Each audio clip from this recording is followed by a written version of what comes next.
नमस्कार सगळ्यांना. आज आम्ही आणलेले आहेत काजूच्या बिया. कोकणात त्याला फका असे म्हणतात. या फका आता आम्ही सोलून घेत आहोत बघा व्यवस्थित. याप्रमाणे तुम्ही बघू शकता. इकडे आमचे घरवाले काजूच्या बिया सोलून देत आहेत. काजूच्या बिया हळूहळू आम्ही या अशाप्रमाणे सोलून घेतल्यानंतर चिरून घेऊन मग त्या सोलून घेणार आहोत. अशाप्रमाणे या आपल्या काजूच्या बिया या चिरून होत आहेत बघा. व्यवस्थित कट करून घ्यावं लागतं. काजूच्या बियाचा जर का चिक हाताला लागला डिंक तर हाताला जखमा अशा होतात सगळ्या पूर्णपणे. हात काळे पडतात. याप्रमाणे इथं आम्ही काजूच्या बिया चिरून घेतलेल्या आहेत. आता हळूहळू या आम्ही या पाण्यामध्ये घालून सोलून घेणार आहेत. गर त्यातले काढून घेणार आहे. गर काढून घेतल्यानंतर मग आपण त्याची छानशी अशी भाजी बनवणार आहोत. इकडे हळूहळू आम्ही गर काढून घ्यायची प्रोसेस आता चालू करत आहोत. तुम्ही बघू शकता. ओल्या असताना या काजूच्या बिया खायला खूप छान लागतात. याच्यामध्ये भरपूर विटॅमिन्स असतात. इकडे आपण काजूच्या बिया या सोलून घेतलेल्या आहेत बघा. पूर्ण स्वच्छ करून घेतलेल्या आहेत पाण्यामध्ये घालून. यानंतर आपण इकडे गर हे स्वच्छ काढून घेतलेले आहेत. गरम पाण्यानं धुतलेले आहेत त्यांना डिंक जाण्यासाठी.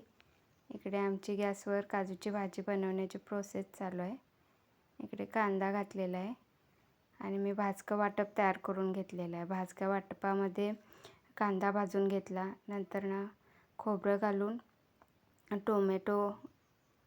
कांदा टोमॅटो व्यवस्थित भाजून घेऊन मग नंतर सुकं खोबरं आणि आलं आणि लसूण घालून ते व्यवस्थित भाजून घेतलेलं आहे आणि त्याचं वाटप बनवलेलं आहे.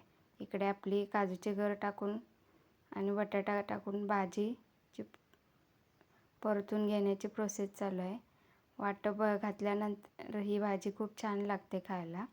तुम्ही बघू शकता. इकडे आपलं मालवणी मसाला, हळद, मीठ आणि थोडंसं कोल्हापुरी आमचा मसाला घातलेला इथे आणि गरम मसाला ॲड करून ही भाजी चांगली परतून घेतलेली आहे. तुम्ही म्हणत असणार इतकी मराठी तुम्ही मालवणी असून पण बोलता कसे, पण मी कोल्हापूरची आहे त्याच्यामुळं माझी भाषा अजून थोडी मालवणी मला आत्ता सुरुवात झाली यायला. इकडे आपण हे भाजकं वाटप घातलेलं आहे बघा. भाजकं वाटप घातल्यानंतर मग ही भाजी आपण व्यवस्थित पाणी घालून परतून घेणार आहोत 10 ते 15 मिनटासाठी. याच्या पूर्वी मी काजूगर आणि बटाटे घालून व्यवस्थित ती भाजी शिजवून घेतलेली आहे. नंतर शिजल्यानंतरच मग आपण त्याच्यात हा हे वाटप घातलेलं आहे खोबऱ्याचं आणि मग ते चांगलं परतून घ्यायचं. 5-7 मिनटं मी ते शिजवून घेतलेलं आहे. व्यवस्थित मिक्स झालेली भाजी आपली. तुम्ही बघू शकता. इकडे अशा पद्धतीने ही भाजी आपली व्यवस्थित पाणी घालून शिजवून घ्यायची. थोडा वेळ झाकण लावून ठेवलेलं आहे. थोडा वेळ झाकण लावून ठेवायचं आणि मग नंतर ती भाजी आपल्याला खाण्यासाठी इकडे तयार आहे. कोथिंबीर टाकलेली आहे. कोथिंबीर टाकल्यानंतर चांगली भाजीला आपल्या चव येते बघा. ही ओल्या काजूची भाजी आहे. एकदम नुकतेच धरलेले आहेत हे काजू. सुक्या काजूपेक्षा ओल्या काजूची भाजी खायला खूप छान लागते. चवीला पण चांगली लागते. याच्यामध्ये चिकनमध्ये सुद्धा आपण हे काजूचे गर घालू शकतो.